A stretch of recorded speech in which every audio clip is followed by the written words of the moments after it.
స్తోత్రములు కలుగును గాక. ఈ ఉదయకాల సమయంలో మరొకసారి దేవుని యొక్క వాక్యాన్ని మనం వినటానికి మరొకసారి దేవుడు ఈ నూతన దినాన్ని మనకు అనుగ్రహించినాడు.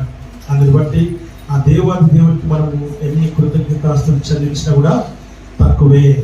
ఆమేన్. హల్లెలూయా, హల్లెలూయా. వాక్యమును మనము చూస్తూ ఉన్నాం. ప్రేమ దేవుని యాకోబు జీవితంలో దేవుడు చేసిన కార్యాలు మనం విన్నాం. ఒక మాట మనం ఇంకొక మాట కూడా మనం విందాం. ఏంటిదా మాట అని ఒక్కసారి జ్ఞాపకం చేసుకుంటే, యాకోబు ఆయన పేరు మారింది. ఏమైంది? ఆయన పేరు మారింది. వ్యత్యాసం ఏంటిది వ్యత్యాసము అని ఒకసారి మనం ఇక్కడ జ్ఞాపకం చేస్తే, లోకంలో ఉన్న మనుష్యులు, ప్రేమ దేవుడు వాక్యం సెలవిస్తుంది, మీరు అందరూ గ్రహించాలి. దేవుడు అబ్రామును పిలిచి అన్నాడు, ఇదిగో నువ్వు ఆకాశ నక్షత్రములు లెక్క పెట్టగలవా, ఇసుక రేణువులను నీవు లెక్క పెట్టగలవా అంటే నా వల్ల కాదు అన్నాడు ఆయన. ఏమన్నాడు ఆయన? నా వల్ల కాదు అన్నాడు. కాబట్టి దేవుని వాక్యము సెలవిస్తున్నటువంటి మాట మనం చూస్తున్నాం. ఆ రీతిగా లెక్క పెట్టలేను అని చెప్పినప్పుడు ఆయన అన్నాడు, ఇలాగా నీ సంతానము అవుతుంది అన్నాడు. ఏమన్నాడు? నీ సంతానం ఇలా అవుతుంది. మరి నిజంగా అయ్యిందా అని ఒకసారి గమనిస్తే, ఇశ్రాయేలు దేశంలో ఇశ్రాయేలుల సంఖ్య 90 లక్షలు. ఎన్ని లక్షలండి? 90 లక్షలు. మన రాష్ట్ర జనాభా మనది 4.5 కోట్లు. ఆంధ్రప్రదేశ్ది 5 కోట్లు. ప్రేమ దేవుని ఇలాగా మనం చూస్తే తెలంగాణలోని 4.5 కోట్లు. మన మల్కాజ్గిరి కాన్స్టిట్యుయెన్సీ ఎంత ఉందో అంత ఉంటుంది ఇజ్రాయెల్ దేశం. ఎంత ఉంటుంది? జస్ట్ ఇంతే, దాని వైశాల్యం అంతే ఉంటుంది. సో మల్కాజ్గిరిలో కూడా 1,20,00,000 మంది ఉన్నారు మల్కాజ్గిరి కాన్స్టిట్యుయెన్సీలో. ఆమేన్. హల్లెలూయా. తెలంగాణ పక్కకు పెడితే, రాష్ట్రంలో పక్కకు పెడితే, తెలంగాణ మల్కాజ్గిరి కాన్స్టిట్యుయెన్సీ ఎందుకంటే చాలా పెద్దది, దేశంలోనే పెద్ద కాన్స్టిట్యుయెన్సీ.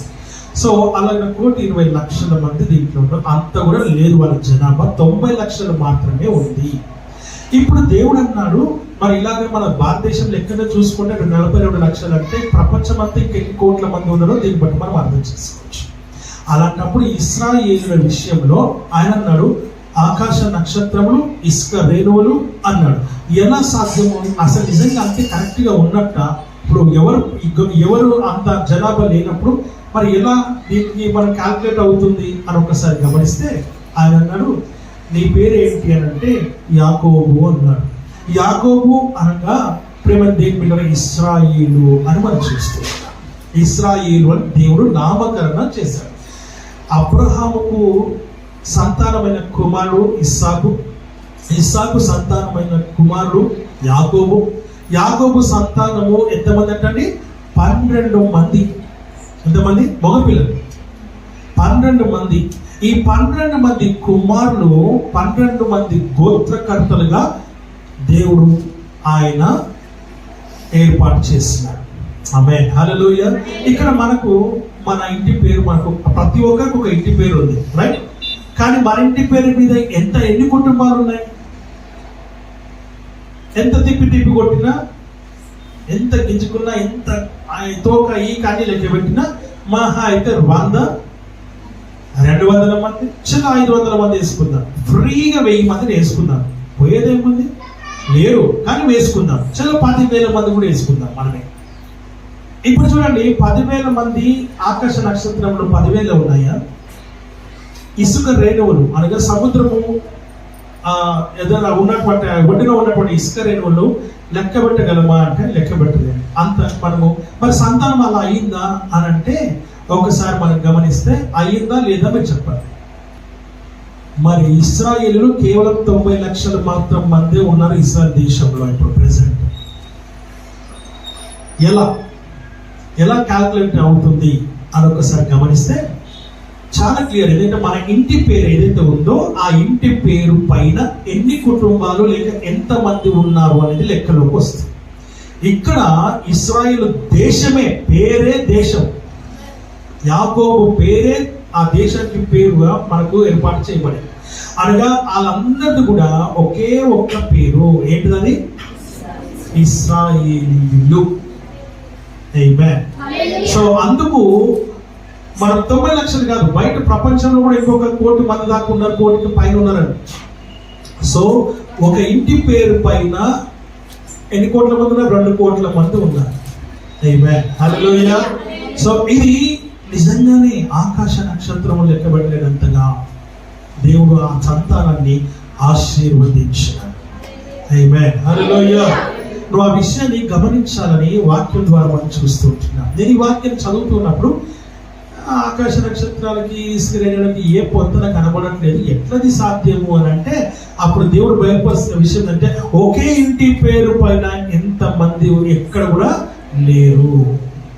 ఆ ఇంటి పేరు ఏంటంటే ఇశ్రాయేలు. ఆయనే యాకోబు. యాకోబు సంతానమే ఇశ్రాయేలు, ఇశ్రాయేలీయులు. అంతే. They are Israels. That's it. ఆమేన్. హల్లెలూయా. వాక్యం సెలవిస్తుంది. అక్కడ చిన్నాన్నలు పెద్దనాన్నలు అందరూ ఉంటారు, కానీ వాళ్ళందరూ కూడా అదే ఇంటి పేరు వస్తుంది. సో ఆ ఇంటి పేరే ఈ ప్రేమ దేవుని బిడ్డలు దేవుడు ఆశీర్వదించినట్టుగా మనం ఇక్కడ చూస్తూ ఉంటూ ఉన్నాం. హల్లెలూయా. మనం ముందుకు సాగుదాం దయచేసి. చూడండి, మన అంశము ఏంటిదంటే పరమగీతములు 4వ అధ్యాయము 9వ వచనం కదా. ఇప్పుడు మనం 10వ వచనము దయచేసి చదువుదాం. 10వ వచనం చదువుకుందాం దయచేసి. సహోదరి ప్రాణేశ్వరి, నీ ప్రేమ ఎంత మధురము, ద్రాక్షారసము కన్నా నీ ప్రేమ ఎంతో సంతోషకరము. నీవు పూసుకొని పరిమళ తైలము వాసన కల గంధ వర్గముల కన్నా సంతోషకరము. ప్రార్థన చేసుకో. మమ్మల్ని ప్రేమించి మా పరమ తండ్రి, మీ నామానికి వందనాలు, స్తోత్రాలు, స్తుతులు, కృతజ్ఞతాస్తులు చెల్లిస్తూ ఉంటున్నాం ప్రభు. మరొకసారి మీ సన్నిధిలో చేరినటువంటి నన్ను మమ్మల్ని జ్ఞాపకం చేసుకోమని వేడుకుంటున్నారు ప్రభువా. నీ వాక్యం ద్వారా మాతో సూటిగా స్పష్టంగా మాతో మీరు అధికారం కలిగిన స్వరం చేత మాట్లాడమని తృప్తిపరచమని వేడుకుంటున్నాను. వినగలిగే చెవులు, గ్రహించగలిగే హృదయంలో మనస్సును మాకు అనుగ్రహించి మీ నామానికి మహిమ ప్రభావం చేసుకున్నాం వేడుకుంటున్నాం ప్రభువా. మన నిర్లక్ష్యం మనసు లేకుండా సాధించండి. నీ పరిశుధాత్మ సంచారం మాకు అనుగ్రహించండి ప్రభు. నీ పరిశుధాత్మ కార్యములు మీరు జరిగించమని వేడుకుంటూ ఉన్నాం అయ్యా. నీకే వందనాలు చెల్లిస్తుంటున్నాం. సహాయం చేయండి ప్రభు. నీ గొప్ప కార్యం జరిగించి మహిమ పొందమని నీ వాక్యం ద్వారా మీరు మాతో మాట్లాడుతూ ఉండగా అది మా హృదయంలోనికి, మా మనసులోనికి, మా జీవితంలోనికి ప్రవేశించును గాక. మమ్మల్ని సరిచేయును గాక, సరిదిద్దును గాక, బాగు చేయను గాక, స్వస్థపరచును గాక. ఈ కార్యములు జరిగించి మహిమ పొందమని యేసుక్రీస్తు నామములో అడిగి వేడుకొని చెప్తున్నాము తండ్రి. ఆమేన్. హల్లెలూయా. హల్లెలూయా. దేవుని వాక్యము సెలవిస్తున్నటువంటి మాటలు మనం ఇక్కడ చూస్తున్నాం. ఈ రోజున కొత్త వర్షంలో మనం ప్రవేశించినాం. కరంటనైన సహోదరి ప్రాణేశ్వరి, నీ ప్రేమ ఎంత మధురం, ద్రాక్షారసము కన్నా నీ ప్రేమ ఎంత సంతోషకరము. నీవు పూసుకొను పరిమళ తైలముల వాసన సకల గంధకముల కన్నా సంతోషకరము. ఆమేన్. హల్లెలూయా. హల్లెలూయా. సకల గంధ వర్గముల కన్నా సంతోషం అంట. మనం అందరం పర్ఫ్యూమ్స్ రాసుకుంటూ ఉంటాం, రైట్? ఎందుకు రాసుకుంటాం చెప్పండి? కొంతమంది చెమట వాసన బయటపడకుండా అంటే స్నానం చేయని వాళ్ళ గురించి. స్నానం చేసే వాళ్ళైతే మాత్రము ఫ్రెష్ గా చక్కగా మాలో నుంచి సువాసన వెదజాలని ఎలా వెళ్తుంటే అనేటట్టుగా మనం రాసుకుంటాం. కొంతమంది ఎక్కువగా పూసుకుంటారు, కొంతమంది ఎక్కువగా చల్లుకుంటూ ఉంటారు. ఆమేన్. హల్లెలూయా. ఎందుకంటే ఇంకా గుబాలించాలని, ఇంకెక్కువ చక్కటి సువాసన వెదజల్లాలనేసి అలా రాసుకుంటారు. అయితే దీంట్లో నానా రకాలు ఉంటాయి. సహోదరి ప్రాణేశ్వరి అని పిలుస్తూ ఉన్నాడు.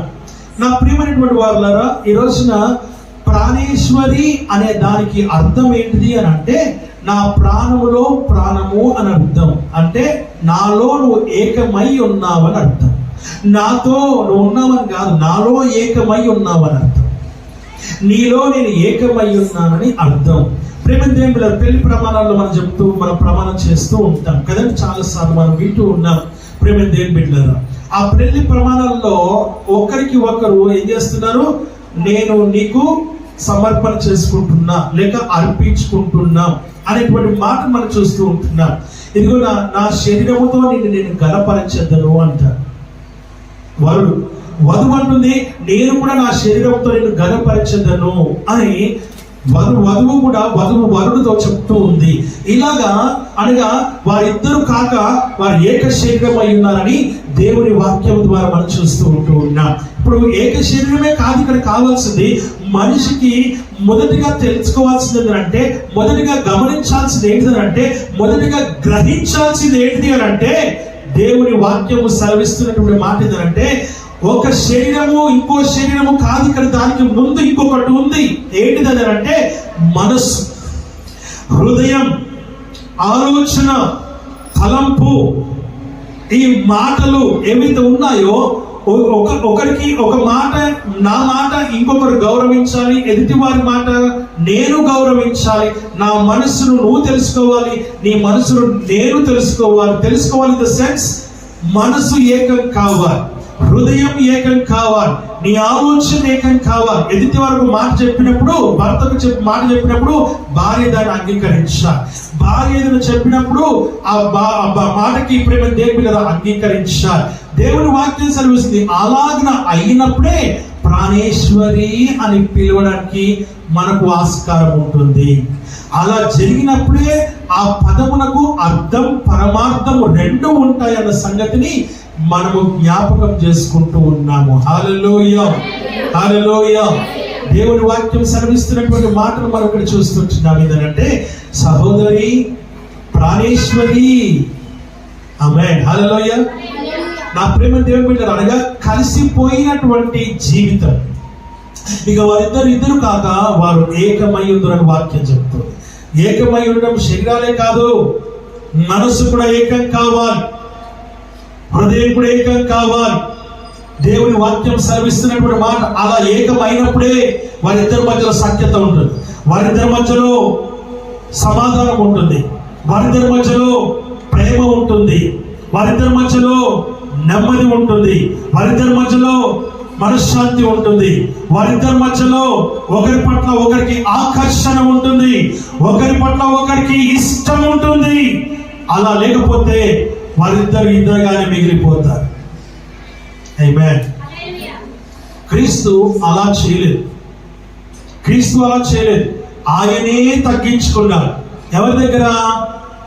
భార్య దగ్గర, కాబోయే భార్య దగ్గర. ఇంకా భార్య అవల. Still we are his lover. ఆమేన్. ఆయన ప్రియురాలమై ఉన్నాం మనం. సంఘము అనే వధువు అనే సంఘము ప్రియురాలుగా దేవుడు సంబోధిస్తూ ఉన్నాడు. అందుకే ఆయన ప్రాణేశ్వరి అని పిలుస్తూ ఉన్నాడు. దేవుని వాక్యం సెలవిస్తున్న మాట మనం ఇక్కడ గమనిస్తూ ఉంటున్నాం. దానికి చాలా లోతైన అర్థం ఉంది. వివాహం చేసుకోవడం గొప్ప విషయం కాదు, ఎంగేజ్మెంట్ చేసుకోవడం గొప్ప విషయం కాదు, అందరు కలిసి ఉండడం గొప్ప విషయం కాదు. ఒక ఇంటికి ఒక కప్పు ఏమంటుంది, ఒక ఇంట్లో కలిసి ఉండడం గొప్ప విషయం కాదు. చాలా మంది ఉంటున్నారు ఒకే కప్పు కింద కదా, ఇంటి కింద ఇంట్లో ఉంటూ ఉన్నారు, కానీ ఒకరి మీద ఒకరికి నమ్మకం లేదు. ఏం లేదండి? ఒకరి మీద ఒకరికి ఏం లేదు. ఫస్ట్ ఇయర్ బాగానే ఉంటారు చాలా విషయాలు. కొన్ని జంటలు మాత్రమే 100లో ఒక 5% మాత్రమే ఆఖరి వరకు కరెక్ట్ గా ఉంటారు. కష్టంలో, నష్టంలో, ఇరుకులో, ఇబ్బందులో, బాధలో, వేదనలో, శ్రమలో. ఆమేన్, హల్లెలూయా. దేవుని వాక్యం సెలవిస్తున్న మాట మనం చూస్తూ ఉంటూ ఉన్నాం. ఇద్దరు కలిసి ఉండడం గొప్ప విషయం కాదు, ఒక కప్పు కింద ఉండడం ప్రేమ దేవుని బిడ్డల గొప్ప విషయం కాదు, ఒకే ఇంట్లో ఉండడం గొప్ప విషయం కాదు. కానీ వారిద్దరి మధ్యలో ఉన్నటువంటి ప్రేమ, అనురాగము, వారిద్దరి మధ్యలో ఉన్నటువంటి అండర్స్టాండింగ్ ఏదైతే ఉందో అవన్నీ కరెక్ట్ గా ఉన్నాయా లేవా అనేది ప్రాముఖ్యమైన విషయం. నిజంగా భార్య మనసులో భర్త గుర్తించగలదా, భర్త మనసులో భార్య గుర్తించగలదా అనేది కూడా మనం గమనించాలని వాక్యం ద్వారా మనం చూస్తూ ఉన్నాం. హల్లెలూయా. నా ప్రేమ దేవుడా, ఎప్పుడైతే వారి మధ్యలో ఆసక్యత ఉంటుందో అప్పుడే వారిద్దరు భార్య భర్తలుగా ఉండగలుగుతారన్న సంగతిని జ్ఞాపకం చేసుకోవాలి. అప్పుడు వారిద్దరు కాదు, ఒక్కరై ఉన్నారన్న సంగతిని నీవు గ్రహించాలని దేవుని వాక్యము ద్వారా మనం ఇక్కడ చూస్తూ ఉంటున్నాం. నా ప్రేమ దేవుడు, అందుకే మనకు క్రైస్తవ వైవాహిక జీవితంకి ముందు పెద్దలు కుదిర్చినటువంటి సంబంధాలు ఎలా ఉంటాయంటే, ఎదుటి వాళ్ళు బయట తెప్పించుకుంటాం మనం. ప్రేమ దేవుని బిడ్డలారా, విషయం ఏంటంటే ఫస్ట్ మనకు కావాల్సింది ఏం తెలుసా? వాళ్ళు చర్చికి వెళ్తారా వెళ్ళరా, ఏ చర్చికి వెళ్తారు, ఆ అబ్బాయి అయినా అమ్మాయి అయినా వాక్యం చదువుతుందా లేదా, ప్రార్థన చేసుకుంటుందా లేదా, ఆత్మీయ జీవితంలో ఉన్నరా లేరా, దేవుని సన్నిధిలో ఉన్నరా లేరా, ప్రేమ దేవునితో సహవాసం ఉన్నదా లేదా, దేవుడే ఎందుకు ప్రముఖమైనటువంటి స్థానం తీసుకోవాలి అని అంటే ఆ దేవుడు నిన్ను నడిపించాలి. ఒకవేళ నీ మార్గము తప్పిపోతావేమో, నీ ఆలోచన తప్పిపోతావేమో, నీ తలంపులు తప్పిపోతావేమో, నీ మనసును తప్పిపోతావేమో, నీ హృదయము తప్పిపోతుందేమో, నీ యొక్క మార్గము తప్పిపోతుందేమో, అలా పోకుండా ఉండడానికి ఆయన మార్గంలో ఉండడానికి నువ్వు ఆయనతో ఉండాలని వాక్యం ద్వారా మనం చూస్తున్నాం. ఆయన అన్నాడు, నేనే మార్గమును, నేనే సత్యమును, నేనే జీవమును, నా ద్వారానే తప్ప అన్నాడు తప్ప ప్రేమ ఇంకొకరు ఉన్నారని చెప్పి ఆయన ఇక్కడ కూడా చెప్పలేదు. నువ్వు ఆ విషయాన్ని గమనించాలని దేవుని వాక్యము ద్వారా మనం ఇక్కడ గమనిస్తూ ఉన్నాము. హల్లెలూయా. నా ప్రియమైనటువంటి దైవజనమా, వాక్యము సెలవిస్తున్న మాట ఏంటంటే, ఈ రోజున నువ్వు ఆయనలో ఉండాలి, ఆయనతో ఉండాలి, ఆయనతో సహవాసం కలిగి ఉంటే నీవు ఏం చేస్తావు? నీ కష్టంలో నువ్వు ఏం చేస్తావు, నీ బాధలో నువ్వు ఏం చేస్తావు, నీ యొక్క నష్టంలో నువ్వు ఏం చేస్తావు, నీ దుఃఖంలో ఏం చేస్తావు, నీ యొక్క బాధలో నువ్వు ఏం చేస్తావు, నీ నిందలో నీ అవమానంలో నువ్వు ఏం చేస్తావు అంటే దేవుణ్ణి ఆశ్రయిస్తావు, దేవుని సన్నిధిని ఆశ్రయిస్తావు, దేవుని సన్నిధిలో నువ్వు మోకరిస్తావు, దేవుని సన్నిధిలో. ఆమేన్. హల్లెలూయా. దేవుని సన్నిధిలో ప్రేమ దేవుని బిడ్డలారా ఏం చేస్తారు? ఇక ప్రార్థన చేయడం మొదలు పెడతారు, దేవునితో పోరాడుతూ ఉంటారు. ప్రేమ అనగా పోరాటం అంటే ప్రార్థనతో దేవుని సన్నిధిని వశపరుచుకుంటాడు. దేవుని సమాధానం కావాలని, దేవుని శక్తి కావాలని, దేవుని బలము కావాలని, దేవుని ధైర్యము కావాలని, దేవుడు నాకు తోడుగా ఉండాలని, అయ్యా నేను ఈ శక్తి నాకు దయచేయి, ఈ యొక్క కష్టాన్ని, ఈ శ్రమను, ఈ నిందని, లేకపోతే ఈ దుఃఖమును, ఈ లోకంలో ఉన్నటువంటి వాటన్ని నేను ఎదిరించడానికి, పోరాడడానికి కావాల్సిన ఈ శక్తిని, బలం నాకు కావాలి, అయ్యా నేను నిలబడే శక్తి నాకు కావాలి, వారిని గెలిచే శక్తి నాకు కావాలి, వారిని ప్రభు ఎదుర్కొని పోరాడే బలం నాకు కావాలి అనేటువంటి ఆత్మీయమైనటువంటి పోరాటము దేవునితో, దేవుని సన్నిధిలో పోరాడగలుగుతాడు. ఆమేన్. నా ప్రేమ దేవుని బిడ్డ, అలాంటి కుమారుడు కావాలి, అలాంటి కుమార్తె కావాలి, అలాంటి కుమార్తె నీకు దొరికినప్పుడు మీ ఇద్దరు కలిసి ప్రార్థన చేసి వారి కుటుంబంలో ఎదురవుతున్నటువంటి సమస్యలను ఏ ఇతరులకు చెప్పకుండా దేవునికి మాత్రమే చెప్పి, దేవునికి మాత్రమే విన్నవించుకొని వారి ప్రాబ్లం ని సాల్వ్ చేసుకుంటారు. కారణం అంటే దేవుడే వారిని సమాధాన పరుస్తాడు. మత్తయి సువార్త 5వ అధ్యాయం దయచేసి చదవాలని మనవి చేస్తూ ఉంటున్నాను. అక్కడ ఒక చక్కటి మాట చెప్పబడుతూ ఉంది. మత్తయి సువార్త 5వ అధ్యాయంలో సమాధానపరచబడువారు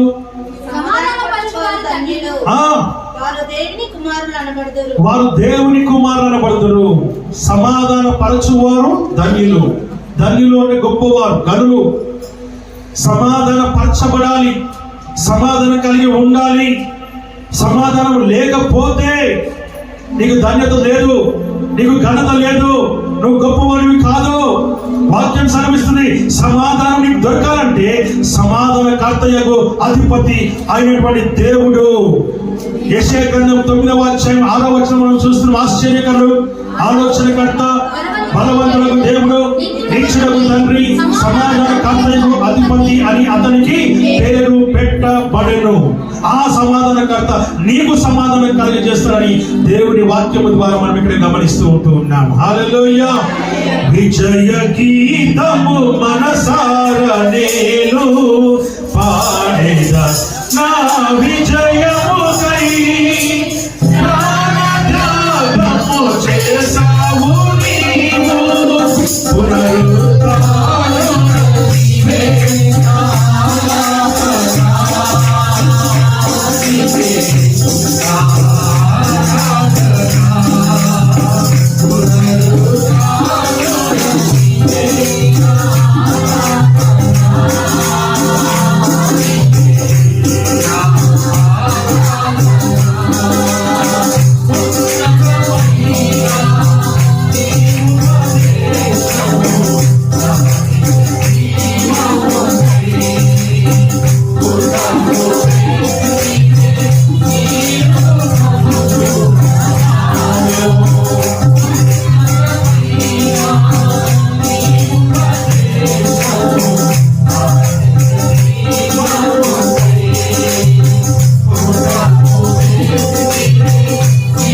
నీ జీవితంలో పోరాటం, ఆ పోరాటాన్ని విజయ గీతముగా మార్చుకోవాలి. ఎలా? ప్రార్థన, దేవునితో సహవాసం. అలాంటి కుటుంబాన్ని మనం ఏర్పరచుకోవాలి. అలాంటి కుటుంబాన్ని ఇంత మనం చూస్తూ ఉన్నాం. నా యేసయ్య కూడా ప్రేమ దేని బిడ్డలు, ఆయనకు ఒకే ఒక వధువు ఈ లోకంలో. ఆ వధువు గురించి ఆయన తాపత్రయం, ఆ వధువుని ఆయన సిద్ధం చేస్తూ, ఎవరి ద్వారా? తన సేవకుల ద్వారా. ఎవరి ద్వారా? తన సువార్తికుల ద్వారా. ఎవరి ద్వారా? తన అపోస్తల ద్వారా. ఎవరి ద్వారా? ఆయన యాజకుల ద్వారా. హల్లెలూయా! సంఘం అనే వధువును ఆయన సిద్ధము చేస్తూ, అలంకరింప చేస్తూ ఉన్నాడు ఆయన. వేటితో తెలుసా అండి? ఆయన అంటాడు, ఆత్మీయమైన వరములతో, ఆత్మీయమైనటువంటి ఫలములతో, ఆత్మీయమైనటువంటి తలాంతులతో ఆయన అలంకరిస్తూ ఉన్నట్టుగా చూస్తూ ఉన్నాడు. ఈ రోజున నువ్వు ఆత్మీయంగా ఎంత ఎదిగి ఉన్నావు? ఈరోజు how much growth you have in the spiritual life? దేంట్లో నువ్వు ఎదిగి ఉన్నావు? ప్రేమ దేని బిడ్డ, ఒకప్పుడు నీకు ఏమి ఇల్లు కూడా కరెక్ట్ గా లేకపోయిండవచ్చు. ఒకప్పుడు నీ ఇల్లు, నీ స్థలంలో కేవలం తడకలు మాత్రమే ఉండి ఉండవచ్చు. కేవలం కార్డ్బోర్డ్స్ ద్వారా మాత్రమే ఉండి ఉండవచ్చు. పైన కుట్టి రేకులు మాత్రమే ఉండి ఉండవచ్చు. గోడలు లేకపోయి ఉండవచ్చు. అట్టి గోడ నుండి పైన ఏమి లేకుండా ఉండి ఉండవచ్చు. అలాంటి స్థితిలో వచ్చి దేవుడు పైకి లేవనెత్తి రోజు దేవుడు నీ యొక్క జీవితంలో ఆశీర్వాదకరమైనటువంటి గృహాన్ని దేవునికి అనుగ్రహించిన, దీవెనకరమైనటువంటి గృహాన్ని దేవునికి అనుగ్రహించి ఉన్నాడు. మేలుకరమైనటువంటి గృహాన్ని దేవునికి అనుగ్రహించి ఉన్నాడు. అట్టడుగు స్థాయిలో పడిపోయినటువంటి నిన్ను ఆయన పైకి లేవనెత్తినట్టుగా దేవుని వాక్యం ద్వారా మనం ఇక్కడ గమనిస్తూ ఉంటున్నాం. You have blessed. నిజంగా నువ్వు ఆశీర్వకరంగా ఉన్నావు. నిజంగా నువ్వు దీవెనకరముగా ఉన్నావు. నిజంగా నువ్వు మేలుకరంగా ఉన్నావు. ఒకప్పుడు నీకు ఇవన్నీ లేవు, కానీ ఈ రోజు అన్నింటి నువ్వు సంపాదించుకున్నావు అనే సంగతిని జ్ఞాపకం చేసుకో. అయితే ఒక విషయాన్ని జ్ఞాపకం చేసుకోవాల్సిన విషయం అంటే, ఈ రోజున ప్రేమ దేవుని నువ్వు 4 అంతస్తుల బిల్డింగ్ నువ్వు కట్టి ఉండవచ్చు, ఎదిగి ఉండవచ్చు, కారు కొని ఉండవచ్చు, బైక్స్ నువ్వు కొని ఉండవచ్చు, ఇంకొక ప్రేమ దేవుని లేక నీకు మంచి ఉద్యోగం వచ్చి ఉండవచ్చు, నువ్వు సాఫ్ట్వేర్ ఇంజనీర్ అయి ఉండవచ్చు, లేక నువ్వు డాక్టర్ అయి ఉండవచ్చు, లేకపోతే నువ్వు కలెక్టర్ అయి ఉండవచ్చు, లేక నువ్వు ఒక గొప్ప బిజినెస్ మ్యాన్ అయి ఉండవచ్చు. ప్రేమ దేవుని జీవితంలో దేవుని ఆశీర్వకరంగా దీవెనకరంగా యాకోబును అన్నాడు. ఎలాగైతే దేవుడు ఆశీర్వదించి దీవించినాడో, అబ్రాహామును ఎలాగైతే దీవించినాడో, ఇస్సాకును ఎలాగైతే దీవించినాడో, యాకోబును ఎలాగైతే దీవించినాడో, గోత్రమును ఎలాగైతే దీవించినాడో, అలాగే దావీదును ఎలాగ దీవించినాడో నిన్ను కూడా దేవుడు దీవించినాడు. ఇంకా నువ్వు ఆశీర్వాదం కోసం ప్రార్థన చేయకు, ఇంకా నువ్వు దీవెన కోసం ప్రార్థన చేయకు, ఇంకా నువ్వు మేల కోసం ప్రార్థన చేయకు. అయ్యా నాకు ఇది కావాలని అడగకు. ఈరోజు నువ్వు అడగాల్సింది ఏంటంటే, నీ యొక్క ఆత్మీయ జీవితంలో నీ ఎదుగుదల ఎంతో ఉంది ఒక్కసారి మెజర్మెంట్ చేసుకో. నీ ఆత్మీయ జీవితంలో ఎంత ఎదిగినావు, ఎంత గొప్పగా అయ్యావి వచ్చినా, నిజంగా నీ ఆత్మీయ జీవితంలో నువ్వు ఎంత శిఖరాలకు ఎదిగినావు. నీ ఎదుగుదల ఆత్మీయ జీవితంలో, నీ ఎదుగుదల ప్రార్థన జీవితంలో, నీ ఎదుగుదల వాక్య జీవితంలో, నీ ఎదుగుదల ఆత్మీయ జీవితంలో ప్రేమ దేవుని బిడ్డ, నీ ఎదుగుదల దేవుని సన్నిధిలో, సంఘంలో నీ ఆత్మీయమైనటువంటి ఎదుగుదల నీలో కావాలి. అనేకమైన విషయాలు తెలుసుకుంటూ ఉంటాం. జ్ఞానం ఎక్కువైపోయింది, తెలివి ఎక్కువైపోయింది, మాటలు ఎక్కువైపోయినాయి, మన ఆలోచనలు ఎక్కువైపోయినాయి. ఏం చేస్తే ఇంకా ఎంత సంపాదించగలం అనే దాంట్లో మనం ఈరోజుగా కొట్టుమిట్టాడుతూ ఉన్నాం. We are fighting for the financial things. We are fighting for the worldly things. ప్రపంచంలో ఉన్న వాటి కొరకై మనం ఈరోజుగా పరిగెడుతూ ఉంటూ ఉన్నాం. We are running after the world. నా ప్రేమ దేవుని బిడ్డ, నా ప్రియ దైవజనమా, నా దేవుని సంగమా, దేవుడితో సూటిగా మాట్లాడుతూ ఉన్నాడు. నీ ఎదుగుదల ఆత్మీయ జీవితంలో ఎంతవరకు నువ్వు ఒక్కసారి కొలుసుకున్నావా? నువ్వు ఎంత ఎదిగి ఉన్నావో నువ్వు తెలుసుకుంటున్నావా? ఏ స్థితిలో నువ్వు ఉన్నావో నువ్వు గ్రహిస్తూ ఉన్నావా? నిజంగా నువ్వు రోజు వాక్యం చదువుతూ ఉన్నావా? నువ్వు చదువుతూ నీ పిల్లలను చదివిస్తూ ఉన్నావా? నువ్వు ప్రార్థన చేస్తూ నీ పిల్లలను ప్రార్థన చేస్తూ ఉన్నావా? కుటుంబ ప్రార్థన చేస్తూ ఉన్నావా? ఆ కుటుంబ ప్రార్థనలో నీవు ప్రతి ఉదయ సాయంకాలంలో నువ్వు ప్రార్థన చేస్తూ నీ కుటుంబాన్ని ఆత్మీయ జీవితంలో సంఘంలో ఉన్నతమైన స్థితిలో పెట్టినావా? ఒకవేళ ఆ స్థితిలో ఇంకా లేవేమో, నీ కుటుంబంలో ఇంకా కుటుంబ ప్రార్థన మొదలు పెట్టలేదేమో, ఆ కుటుంబ ప్రార్థనలో ఇంకా నువ్వు లేవేమో, ఆ కుటుంబ ప్రార్థన జరగట్లేదేమో, పరిశీలన చేసుకో, పరీక్షించుకో, పరిశోధించుకో. నీ భర్త ఎక్కడ ఉన్నారు? భార్య ఎక్కడ ఉంది? పిల్లలు ఎక్కడ ఉన్నారు? వాళ్ళ ఆలోచనలు ఎక్కడ ఉన్నాయి? వాళ్ళ తలంపులు ఎలా ఉన్నాయి? వాళ్ళ మార్గం ఎలా ఉంది? వాళ్ళ భవిష్యత్తు ఏంటి? దేవుడు తప్ప వారిని బాగు చేయడం, దేవుడు తప్ప వారిని సరిచేయడం, దేవుడు తప్ప వారిని ఆశీర్వదించేటువంటి వాడు ఎవరి లోకంలో లేడు అన్న సంగతిని జ్ఞాపకం చేస్తూ యోసేపు అంటున్నాడు, ఈ దేశంలో దేవుడు నాకు అనుగ్రహించిన నా కుమారుడు అని చెప్తూ ఉన్నాడు. నా కుమారుడు అని చెప్తున్నాడు యోసేపు. యాకోబు చెప్తున్నాడు, ఇదిగో దేవుడు నాకు ఇచ్చినటువంటి నా కుమారుడు అని చెబుతూ ఉన్నాడు. ఆయన దేవుడిచ్చిన సంతానం ఎలా ఉంది? దేవుడిచ్చిన సంతానం ఎక్కడ ఉంది? దేవుడిచ్చిన సంతానం థియేటర్లో ఉందా? దేవుడిచ్చిన సంతానం లోకంలో ఉందా? దేవుడిచ్చిన సంతానం ప్రేమ దేవుని లోకాశంలో ఉందా? దేవుడిచ్చిన సంతానం లోక క్రియల్లో కోరికల్లో ఉందా? దేవుడిచ్చిన సంతానం ప్రేమ దేవుని వెలుగులో ఉందా? చీకట్లో ఉందా?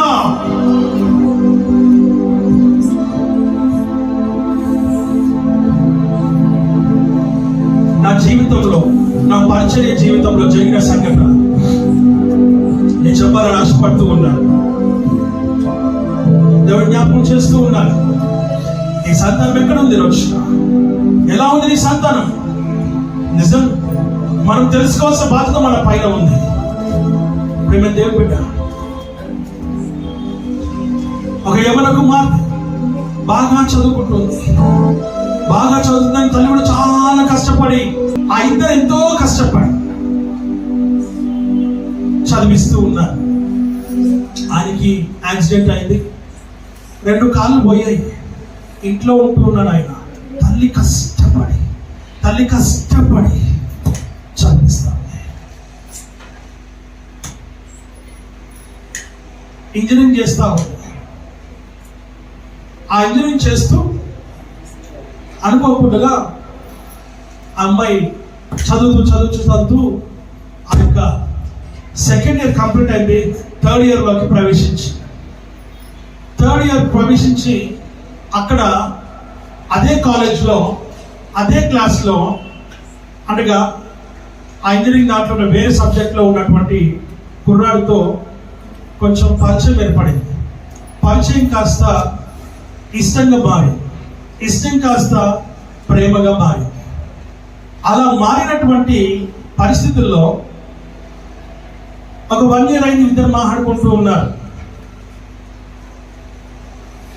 ఆ సమయంలో అమ్మాయి వచ్చానిది, మమ్మీ నేను నీకు ఒక విషయం చెప్పాలి, చాలా రోజులు చెప్పాలనుకుంటున్నాను కానీ నాకెందుకో భయం వేసింది, అందుకే నేను చెప్పలేకపోయాను. తల్లి ఏమన్నదో తెలుసా? భయపడుతున్నావంటే నువ్వేదో తప్పు చేస్తున్నావు, నీకు అది భయం అయింది అంటే నువ్వు తెలుసుకోవాలి కదా నాన్న. బిడ్డ, ఏంటి సంగతులు అంటే, నేను ఒక అబ్బాయిని ఇష్టపడ్డటువంటి ఆ మనిషి, నేను అతన్నే పెళ్లి చేసుకుంటాను అని చెప్పినప్పుడు జరిగిన విషయం ఏంటంటే, తల్లి అడిగింది, ఫస్ట్ దాన్ని ఇగ్నోర్గా చేసి, అంటే అనగా అంత పట్టించుకోలేదు. 1 నెల అయింది, 2 నెలలు అయింది, 4th ఇయర్ స్టార్ట్ అయింది. అప్పుడు వచ్చి అంటుంది, స్టార్టింగ్లో చెప్పింది అమ్మ, తల్లి ఏం చెప్పింది అని అంటే, అమ్మ ఇలాంటివి మనకు తగదు, ఇలాంటివి మనకు మంచిది కాదు, నువ్వు చదువుకో, మేము కష్టపడి చదివిస్తున్నాం, నువ్వు చదువుకొని జీవితంలో నువ్వు స్థిరపడు, నువ్వు మంచి ఉద్యోగాన్ని సంపాదించుకో, నీ లైఫ్లో నువ్వు స్టేబుల్గా ఉండు, అనగా స్థిరపడు, అనగా నువ్వు ఒక ఉద్యోగాన్ని సంపాదించి మేము ఒక సంబంధాన్ని చూస్తాం, కావాలంటే అప్పటి వరకు ఓపిక పట్టు అని చెప్పి తల్లి చెప్పింది. అని కుమార్తె విల్ల, అందరికి తెలిసిన విషయమే కదా. ప్రేమ దేవుని బిడ్డలారా, జరిగిన విషయం ఏంటిదయ్యా అంటే ఆ అమ్మాయి ఎంత మాత్రం ఒప్పుకోకపోయేసరికల్లా, లేదు మమ్మీ, నేను ఎప్పుడు ఎక్కడ కూడా ఇలాంటి తప్పు చేయను. తప్పు చేసినాక తప్పు చేయనేంటమ్మా, మేము కష్టపడి చదివిస్తున్నాం, శ్రమపడి చదివిస్తూ ఉన్నాం, నాన్నగారు చూస్తే ఎలాంటి పరిస్థితిలో ఉన్నారు, నువ్వేమో ఇలా చేస్తున్నావు, నువ్వు చదువు కంప్లీట్ చేయనానా అని ఎంతో బుద్ధిగరించింది, ఎంతో చెప్పి చూసింది, ఎంతగానో ఏడ్చింది, కన్నీరు కార్చింది. అప్పటి మటుకు తల ఊపింది. ఒకనొక దినమున మెల్లిగా వచ్చింది, అమ్మా తప్పు చేయనుకుంటా కాలు జారింది. అంతే, తల్లి లబో దిబ్బో అంటూ ఏడుస్తూ వచ్చింది. ప్రేమ దేని బిడ్డారు, ఆ 4వ సంవత్సరంలో పిల్లగాడు గాయమైపోయాడు. ఇంకొక 5 నెలలు ఉంది. ఈ అమ్మాయి ఇప్పుడు 5 నెలలు. పిల్లడు కనపడట్లా, వెళ్ళిపోయాడు. డబ్బున్నటువంటి మనుషులు, ప్రేమ దేని బిడ్డారు, పరిస్థితులు ఎంతవరకు దిగజారిపోయినాయి అంటే ఆ పిల్లోడు కనపడట్లేదు, వెళ్ళిపోయాడు, అసలు కుటుంబమే కనపడట్లేదు. ఎవరు ఎక్కడ చూసినా వెతికినా దొరకలేదు. బంధువులు, చుట్టుపక్కల వాళ్ళు, తల్లి గుండెలు బాదుకుంది, ఏడ్చి తండ్రి ఎందుకమ్మా ఇలా చేసావు, ఎందుకమ్మా మమ్మల్ని ఇలా చేసావు అని చెప్పేసి ఇది చేసింది. ఏడుస్తా ఉన్నారు, అందరూ ఏడుస్తా ఉన్నారు. అమ్మాయి కూడా ఏడవడం మొదలుపెట్టింది. 1 fine day 1 week లో జరిగిన విషయం ఏదో తెలుసా అండి, ఆ అమ్మాయి సూసైడ్ చేసుకుంది. ఇది జరిగిన సంఘటన, నేనేదో మీకు ఒక కట్టుకథ చెప్పట్లా, హస్మత్పేట్లో జరిగిన రియాలిటీ స్టోరీ సంఘటన. అప్పటికి నాకు ఇంకా వివాహం కాలం. 2002లో జరిగినటువంటి సంఘటన ఇది. అంతే, అమ్మాయి సూసైడ్ చేసుకుంది. తల్లి ఏడుస్తూ పిచ్చిదైపోయి ఇప్పటికి కూడా రోడ్ల పైన తిరుగుతుంది. తండ్రి అది చూసిన వెంటనే ఆయన ఇప్పుడు చలనం లేదు, చనిపోయాడు, గుండె ఆగిపోయింది. ఒక్కతే కూతురు, బాగా చదువుకునే అమ్మాయి ట్రాప్లో పడిపోయింది. అంతే. ఆమేన్, హల్లెలూయా. ప్రేమ దేవుని బిడ్డలారా, వాక్యం సెలవిస్తున్న మాట ఏదో తెలుసా, ఈ రోజున దేవుని సన్నిధికి వెళ్ళేటువంటి నీవు నీ సంతానం ఎక్కడుందో చూసుకోవాల్సిన బాధ్యత నీ పైననే ఉంది. అందుకు ఈ విషయం నీతో పంచుకోవాలని దేవుడు జ్ఞాపకం చేస్తూ ఉన్నాడు. నీ సంతానం దేవుని సన్నిధిలో ఉందా, లోకంలో ఉందా, లోకాశంలో ఉందా, లోక కోరికల్లో ఉందా? రీసెంట్ గా ఒక తల్లి, పోయిన వారంలో ఒక తల్లి ఏడుస్తూ నాకు ఫోన్ చేసింది. ఏమని ఫోన్ చేసింది తెలుసా, నా కొడుకు గురించి ప్రార్థన చేయన్నా, నా కొడుకు గురించి ప్రార్థన చేయన్నా. ఎందుకమ్మా, ఏమైందనంటే అన్నా వాళ్ళు చూసి 2వ వాడు కూడా దారి తప్పుతున్నాడన్నా, అర్థం కావట్లేదన్నా, దయచేసి నా గురించి ప్రార్థన చేయండి. ఆమేన్, హల్లెలూయా, హల్లెలూయా, హల్లెలూయా. వెళ్ళిపోతున్నాడు, పొద్దున పోతున్నట్టు ఎప్పుడో వస్తున్నాడు, తెలియట్లేదు. వాళ్ళు చూసి వీడు 2వ వాడు కూడా అలాగే వెళ్ళిపోతున్నాడు. నా ఒక్కసారి నా ఇంటికి రావా, ఒక్కసారి ప్రార్థన చేసేవా? నా పరిస్థితి నేను ఎవరికి చెప్పుకోలేని పరిస్థితిలో ఉన్నా. నేను వచ్చిన ఆయన చూస్తే తాగుడికి బానిస అయిపోయాడు, ఏమాత్రం పట్టింపు లేదు ఆయనకి. కుమారులిద్దరు కూడా ప్రభు లోకానుసారం అయిపోయినారు. ఏం చేయాలని అర్థం కావట్లేదు నాకు. నీవు ఇప్పుడు వచ్చి ప్రార్థన చేశాను. ఏ ఇంటికి వెళ్ళినా కుమారుల విషయమే, ఏ ఇంటికి వెళ్ళినా కుమార్తెల విషయమే, ఏ ఇంటికి వెళ్ళినా పిల్లల విషయమే. ప్రేమ దేవుని బిడ్డలారా, దీనికంతటికీ ప్రేమ దేవుని బిడ్డలారా, సొల్యూషన్ ఒకటేంటంటే నువ్వు దేవుని సన్నిధిలో ప్రార్థన చేయి. నువ్వు దేవుని దగ్గర ప్రార్థన చేయి. నీ దేవుడు నీ పట్ల కార్యము చేస్తాడు. నా ప్రేమైనటువంటి దేవుని సంగమా, వాక్యం సెలవిస్తున్న మాట ఏంటంటే నీ జీవితంలో నీ పిల్లల విషయంలో నువ్వు కన్నీరు కారు. ఏం చేయాలంట? కన్నీరు కారు. దుఃఖపడాలని వాక్యం చెప్తూ ఇర్మియా రాసిన గ్రంథం అనుకుంటాను, చూద్దాం ఒక్కసారి దయచేసి. 9వ అధ్యాయం 17వ వచనం 18వ వచనం. సైన్యములకు అధిపతులకు యెహోవా ఇలాగ సెలవిచ్చుచున్నాడు, ఆలోచింపుడి, రోదనము చేయ స్త్రీలను కనుగొనుడి, వారిని పిలవనప్పుడి, తెలుగు గల స్త్రీలను కనుగొనుడి, వారిని పిలవనప్పుడి. మన కన్నీళ్లు విడిచినట్లుగాను, మన కనురెప్పల నుండి నీళ్లు ఒలుకున్నట్లుగాను వారు త్వరపడి మనకు రోదన పని చేయవలను. మనము వలసపోతిమే. 20వ వచనం. స్త్రీలారా యెహోవా మాట వినుడి, మీరు చెవియొగ్గి ఆయన నోటి మాట ఆలకించుడి. మీ కుమార్తెలకు రోదనము చేయ నేర్పుడి, ఒకరినొకరు అంగలార్పు విద్య నేర్పుడి. వీధులలో పసిపిల్లలు లేకుండాను, రాజమార్గములలో యవనులు లేకుండాను వారిని నాశనము చేయుటకై మరణము మన కిటికీలను ఎక్కుచున్నది, మన నగరులలో ప్రవేశించుచున్నది. యెహోవా వాక్కు ఇదే, నీవు మాట చెప్పుము, నీవు ఈ మాట చెప్పుము. ఏమంటాడు? ఏమంటాడు? వీధులలో పిల్లలు లేకుండాను, రాజమార్గములలో యవనులు లేకుండాను వారిని నాశనము చేయుటకై మరణము మన కిటికీలను ఎక్కుచున్నది, మన నగరంలో అది ప్రవేశించి ఉన్నది. నా ప్రియమైనటువంటి దైవజనమా, చూసారా ఏమెక్కుతుందంట?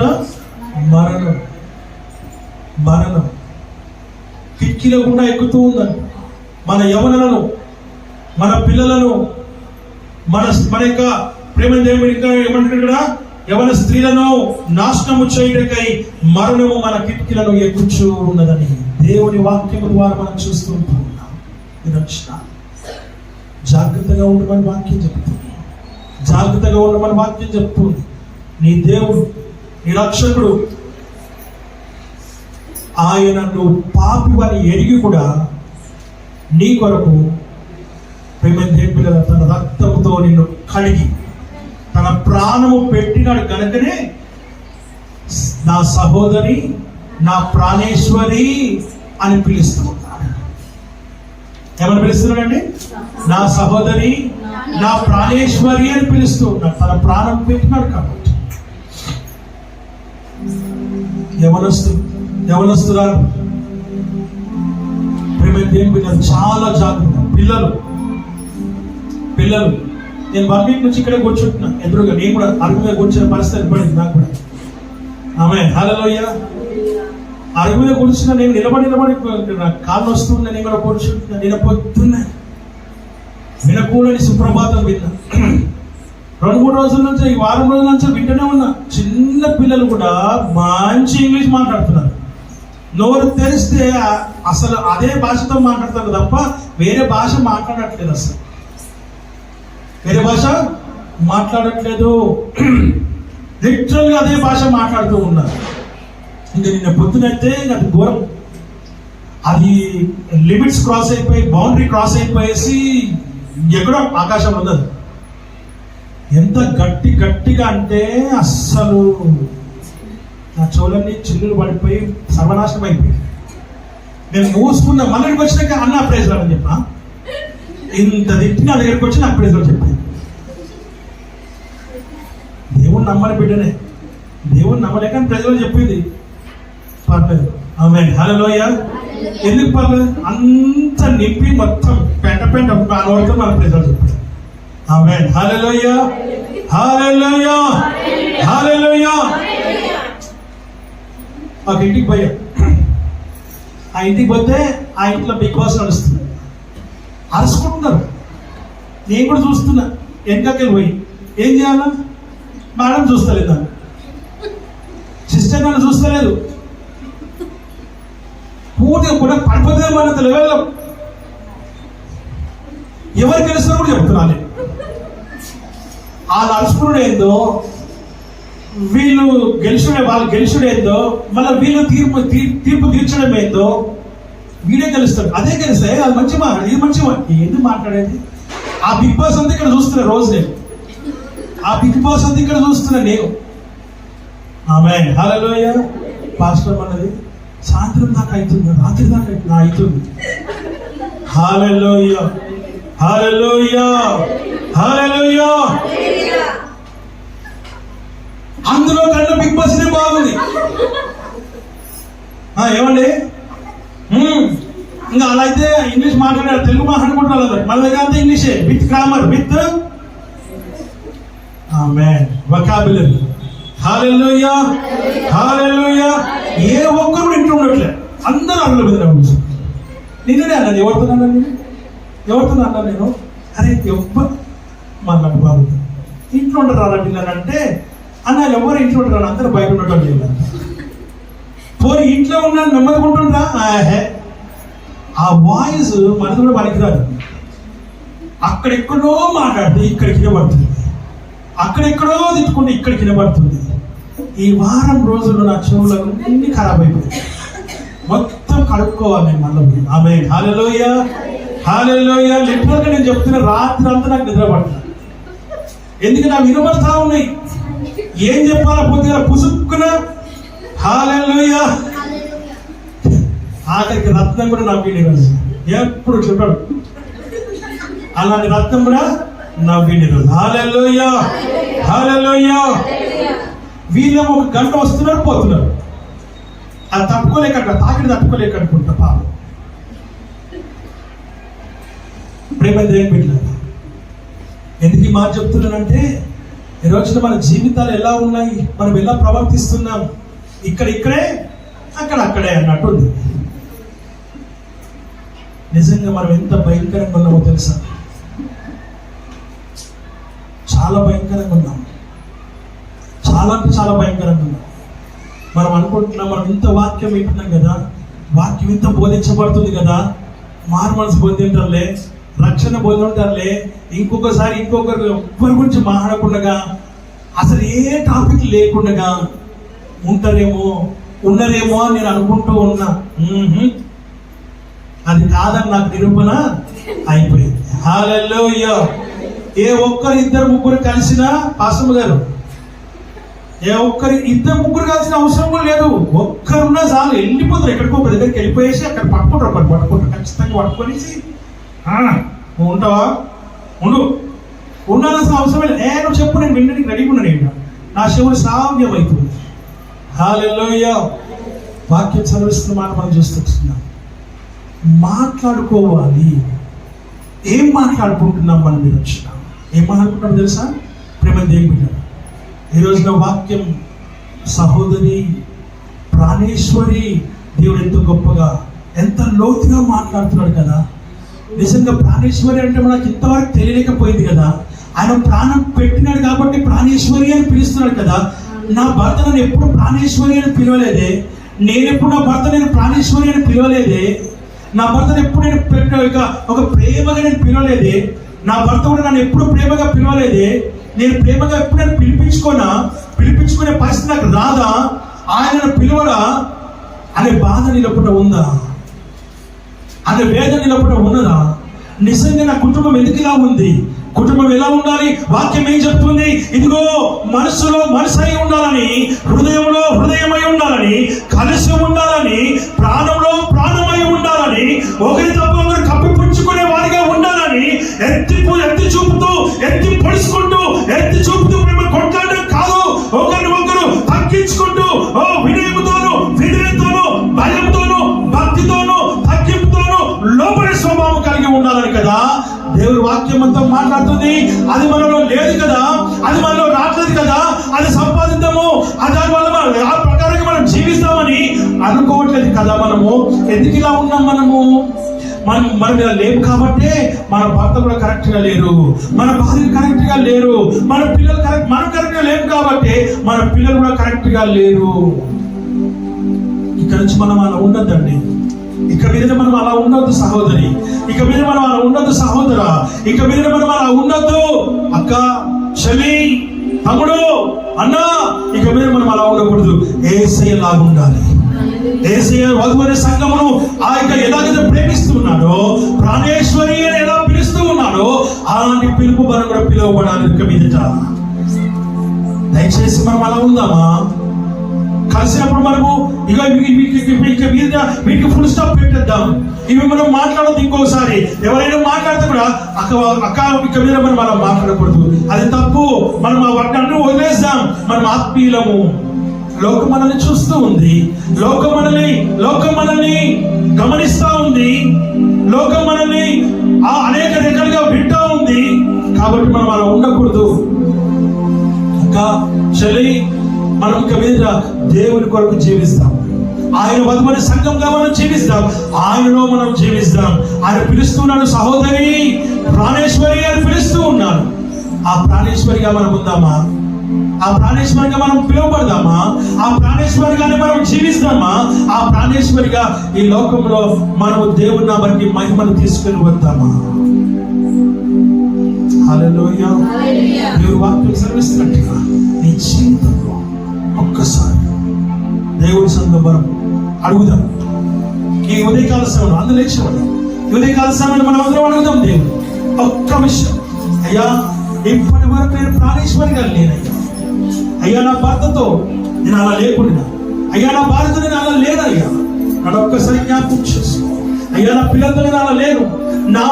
మా వలనే పిల్లలు పాడైపోతూ ఉన్నారు. మనం ఒక్కసారి జ్ఞాపకం చేసుకో. ప్రభువా, మమ్మల్ని జ్ఞాపకం చేసుకున్నాయి. గొప్ప దేవుడు నాయన, మమ్మల్ని సరిదిద్దే సమకూర్చే దేవుడు నువ్వై ఉంటున్నావు. మా కొరకు శిలువలో యాగముగాను త్యాగముగాను అర్పించబడ్డావు. నిజముగా నీ ప్రాణ త్యాగమే ఈరోజు మమ్మల్ని ప్రాణేశ్వరి అని పిలుస్తూ, నువ్వు కాచిన రక్తమే మాకు పరిశుద్ధతను కలిగజేసి, నువ్వు కాచిన రక్తమే మమ్మల్ని పవిత్రంగా చేసి, నువ్వు కాచిన రక్తమే మమ్మల్ని నీతిమంతులుగా చేసి,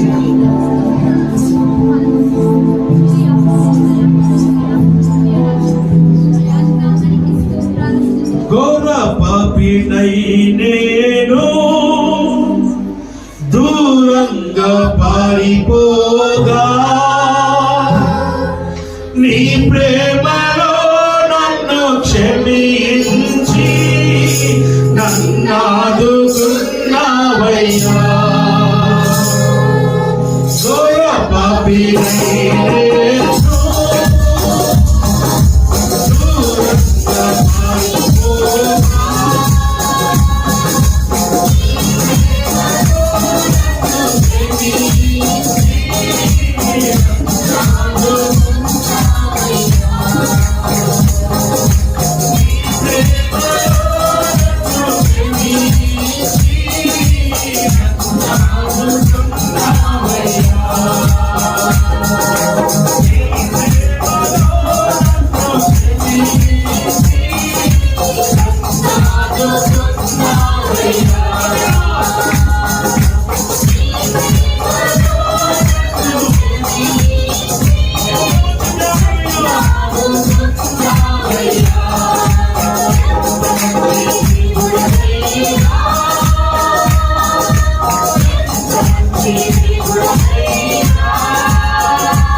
జీవితం, దేవుడు చేసే కార్యం, దేవుడు చేస్తున్నటువంటి కార్యం ఒక్కసారి జ్ఞాపకం చేసుకున్నాం.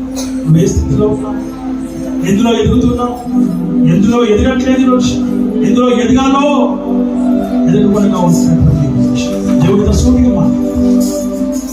నీ సంతానం ఎలా ఉంది? నీ సంతానం దేవుడి సంలో ఉందా, లోకంలో కొట్టుకుంటుందా? మనల్ని మనం పరిశీలించుకుందాం, పరిశోధించుకుందాం. దేవుడి సంఘం మనం ముందుకు సాగుతాం. అటు వాకు ఆశీర్వదించి దీవించుకుంటాం.